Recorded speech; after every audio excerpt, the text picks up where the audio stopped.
এক ভাই আমাকে ঢাকায় বলেছিল, বড় হয়েছে, অনেক সম্পদের মালিক। উনি আমাকে একদিন বলল, হুজুর খুব পেরেশানিতে আছি। কেন এত পেরেশানি ভাই? আপনার বহু টাকা, আমি জানি, এত পেরেশানিতে কেন? কয়, যদি আজকে আমার বট গাছ আমার মাথায় থাকতো হয়তো পারে আজকে আমার এত পেরেশানি হইতো না।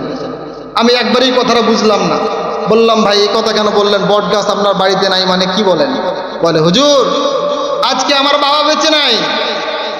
যতদিন আমার বাবা দুনিয়ায় বেঁচে ছিল ততদিন এলাকার কোনো বাপের বেটার ক্ষমতা ছিল না আমার দিকেও আঙ্গুল উঁচিয়ে কথা বলবে, আমার সঙ্গে খারাপ আচরণ করবে, পৃথিবীর কারো এই ক্ষমতাটা ছিল না। আমার বাবা আজকে বেঁচে নাই, কত দিক থেকে কত প্রকার জুলুম নির্যাতনের শিকার হতে হচ্ছে আমাকে, এটা আমি ছাড়া আর দুনিয়ার কেউ জানে না। ভাইয়েরা আমার, এই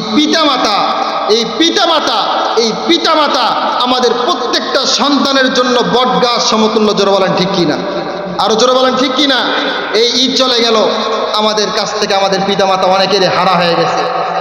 আজকে আপনার সন্তান কিনে আপনি কত আনন্দেই দিন কাটাচ্ছেন, কত আনন্দ করে দিন কাটাচ্ছেন। সন্তানকে সকালবেলা উঠে ঈদ সালামি দিয়ে দিচ্ছেন, একটা বারও কি মনে পড়ে না ওই মা ওই বাবা আপনার জন্য এর থেকেও বেশি আনন্দিত একদিন ছিল? ওই বাবা আজকে কবরে শুয়ে শুয়ে আপনার দিকে তাকায় আছে যে সন্তান হাজার হাজার টাকা দিয়ে কুরবানি করলা, নিজের মেয়েকে পাইয়া আমাকে ভুলে গেলা, নিজের ছেলেকে পাইয়া আমাকে ভুলে গেলা, মেয়ের জামাইকে পেয়ে আমাকে ভুলে গেলা, দুনিয়ার সবাইকে পেয়ে আমি বাবা মাকে ভুলে গেলা। তোমার আমার কথা কি তোমার একবারও কথা মনে পড়ে না? বলেন, আপনি আপনার বাবা মা যাদের মারা গিয়েছেন, দাদা দাদি নানা মারা গিয়েছেন, কতবার তাদের কথা চিন্তা করেছেন? গতকাল ঈদ চলে গেল, যারা বাহিরে ছিলেন তারা ঘরে এসে চলে আসতেন, ঢাকায় ছিলেন চাকরিজীবী অবস্থায় ঘরে আসতেন কেন? ঈদের দিনের জন্য। কিন্তু ওই বাবা তো দীর্ঘদিন হয় বাড়ির পাশে আঙিনায় শুয়ে আছে, বাড়ির পাশে কবরস্থানে শুয়ে আছে। ঈদের পর ঈদ চলে গেল, বাবাই তো কোনোদিন দরজার সামনে এসে বললো না টকটকে যে আব্দুল্লাহ একটু গেটটা খুল, আমি বাবা তোর জন্য এসেছি, একদিনও তো বললো না। এরপরও আপনি ভুলে গেলেন যে আপনাকে বাবা এত কষ্ট করে মানুষ করেছিলেন। বাবার জন্য কি করা দরকার একবারও কি চিন্তা করেছেন যে আমার বাবার জন্য কি করা দরকার?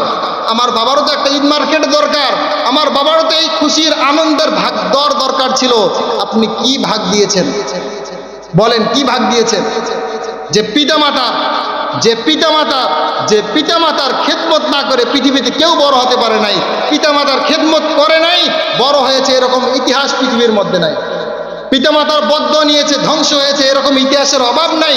পিতামাতার দোয়া নিয়েছে, অনেক বড় হয়েছে, এরকম ইতিহাসেরও পৃথিবীর মধ্যে অভাব নাই। জোরে বলেন ঠিক কিনা?